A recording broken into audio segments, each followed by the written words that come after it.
Donc j'ai la lourde charge de lancer cette réunion. C'est une grande joie pour moi. Les escaliers roulants de la FNAC Odéon remplacent les escaliers de Cannes. Nous allons remettre le prix du livre de la fonction commerciale. C'est une première pour notre association de Paris. Et j'ai un grand plaisir de voir que les auteurs, les éditeurs sont présents dans la salle.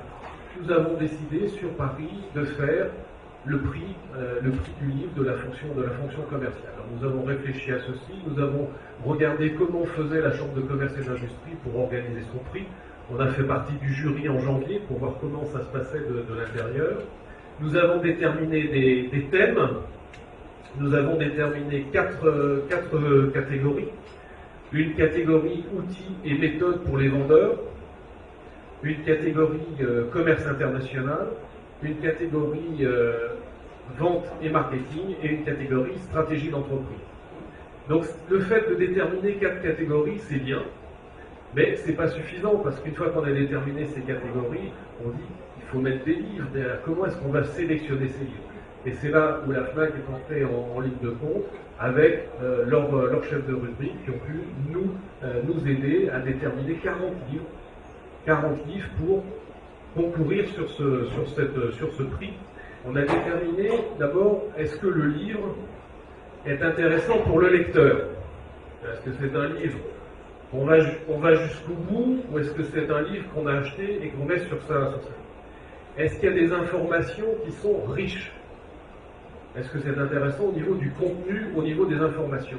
Est-ce que c'est un livre qui est directement utilisable, qui est lucide, pragmatique?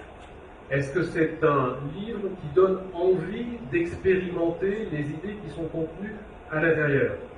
Est-ce que c'est un livre qui, s'il a des propos lucides, est aussi un livre avec de l'audace?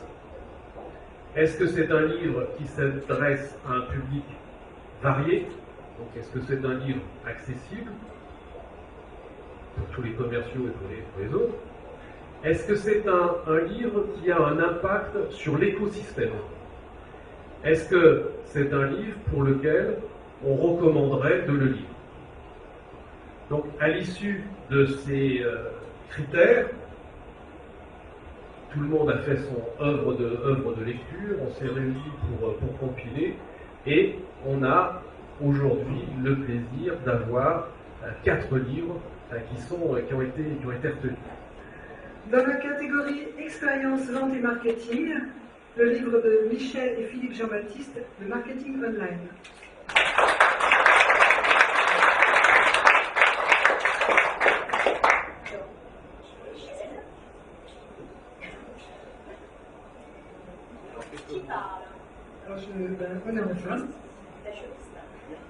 Alors d'abord, petite précision pour ceux qui ne me connaissent pas, c'est le même nom de famille, nous ne sommes pas mariés.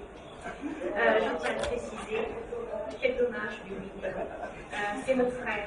Je le supporte depuis de nombreuses années, dans les deux sens du terme, supporter par moment, et puis supporter dans le sens supporter, réellement. Donc je vais lui laisser la parole évidemment, mais je suis vraiment pas là, donc petit temps mort si j'en ai trop. C'est un ouvrage que nous avons eu l'idée de créer, de développer en partant de nos deux compétences, de nos deux métiers. Donc, moi, je suis juriste internationaliste de formation. J'ai donc une approche extrêmement rigoureuse, on va dire, de la vente, du commerce, et de tout ce qui peut se passer online, puisque là, il s'agit d'un ouvrage sur le marketing online. Et Philippe, lui, est un spécialiste du marketing online, de la partie marketing. Et en fait, ce qui s'est passé, c'est que très souvent, mon frère m'appelait pour me dire bonjour, comment ça va, il y a quelques années, juste m'appeler pour me demander comment j'allais. Et puis, depuis quelques années, son comportement a changé, il m'appelait pour me demander ce qu'il fallait qu'il fasse, ou ce qu'il ne fallait pas qu'il fasse, quand il développe un site web, quand il envoie une campagne de mail, quoi que ce soit d'autre. Et donc, je me suis dit, sans qu'à faire de répondre à des questions pratiques, pourquoi ne pas faire un ouvrage sur le sujet? Ce qu'il faut savoir, c'est que de mon côté, j'avais écrit déjà un premier ouvrage pile poil il y a 10 ans, en fait, 11 ans, sur les aspects juridiques du commerce électronique. Donc, de mon côté, c'est mon deuxième bébé. Je ne parle pas du vrai que j'ai qui a 12 ans et demi, qui est un enfant avec ça. Je parle des livres. Donc c'est mon deuxième bébé et c'est mon deuxième prix, puisque la première fois c'était le prix de l'Association française du droit de l'informatique et des télécoms. Et je vous en parle parce que j'ai une pensée particulière pour Xavier Inand-Belfond, qui est un professeur émérite dans le domaine du droit de l'Internet et du droit des médias. Et c'est la personne que j'avais un petit peu écorchée dans mon livre le premier. Je lui avais envoyé en disant que bon, je n'étais pas d'accord avec ses principes et que je trouvais le sens qu'il avait fait. Et c'est lui qui avait soumis l'ouvrage au prix David. Il se trouve qu'il est décédé pendant la rédaction de cet ouvrage. C'est pour ça qu'en dédicace, vous verrez la dédicace à son professeur. Donc j'ai une pensée toute particulière parce que là, ça me ramène vraiment 10 ans en arrière, son premier prix. Et je vais me taire, sinon mon frère va m'étrangler et vous allez assister à un autre en direct. Donc je lui passe la parole. Merci à vous, merci au DCF. Ça fait vraiment plaisir, je suis vraiment contente. Voilà. Et je me tais et je vous passe.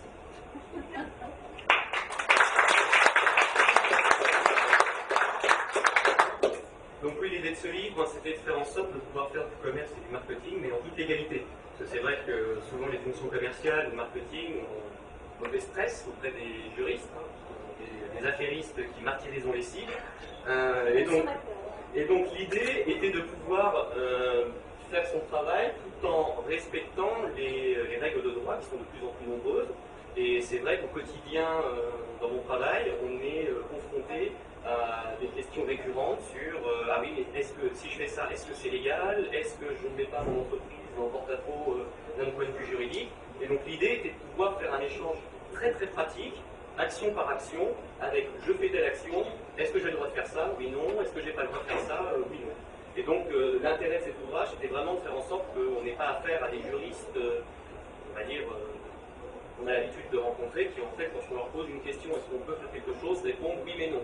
Donc, là, l'idée, c'était de pouvoir concrètement faire de l'action commerciale sans avoir une réponse un petit peu nébuleuse des juristes. Pour en revenir au prix, je vous avoue que c'est moi mon premier prix. Moi, je suis totalement novice là-dessus. Ça fait véritablement chaud au cœur. Je remercie les DCF ainsi que la FNAC de ce prix. C'est vraiment quelque chose qui couronne en effet le travail qu'on a pu effectuer juristes et marketeurs. Et en même temps, faire une démonstration que les juristes et le monde du commerce, ça peut s'entendre. Ça peut s'entendre. Merci encore à vous. Je vais faire juste une minute de remercier certaines personnes qui sont présentes dans cette salle. Alors les petites chevilles ouvrières qui ont participé, Luc Vautrin, qui peut se lever, il peut le faire.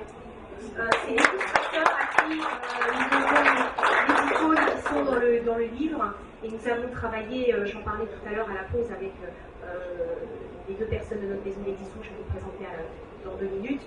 On a communiqué par mail dans des conditions pas possibles. Moi j'étais à la montagne, c'était en été, il n'y avait rien qui passait, c'était dans un bar glauque. Il m'envoyait ses illustrations, je les voyais pas. Enfin bref. Donc merci Luc. Et puis c'est que le début d'une aventure puisque nous avons d'autres livres en route avec d'autres illustrations. Donc merci encore à toi. Et puis remerciement tout particulier pour Marguerite Cardozo et Anne-Valérie Gentil qui elles aussi sont capables de se lever. Elles peuvent le faire, elles peuvent. Qui sont respectivement pour Anne-Valérie Gentil, la personne qui est responsable marketing presse des éditions Erol, et pour Marguerite Cardozo, comment dire, c'est une éditrice, mais c'est plus qu'une éditrice, c'est vraiment, qui nous a assisté pas à pas au téléphone, par mail, qui a été très dure avec nous parce qu'elle nous a obligés à couper des pages quand même parce qu'on écrit trop. Mais vraiment merci beaucoup, ça a rendu d'ailleurs un côté plus pratique à l'ouvrage, je pense. Et merci à vous. Et évidemment, bon, on est frères et sœurs, donc on ne peut pas ne pas remercier la personne qui fait qu'on est là, tout simplement là. C'est-à-dire qu'on est né grâce à elle. Maman qui s'est cassé le poignet, tu peux montrer ton plâtre. Voilà, merci maman, merci une fois parce que et on passe la parole et on va se taire.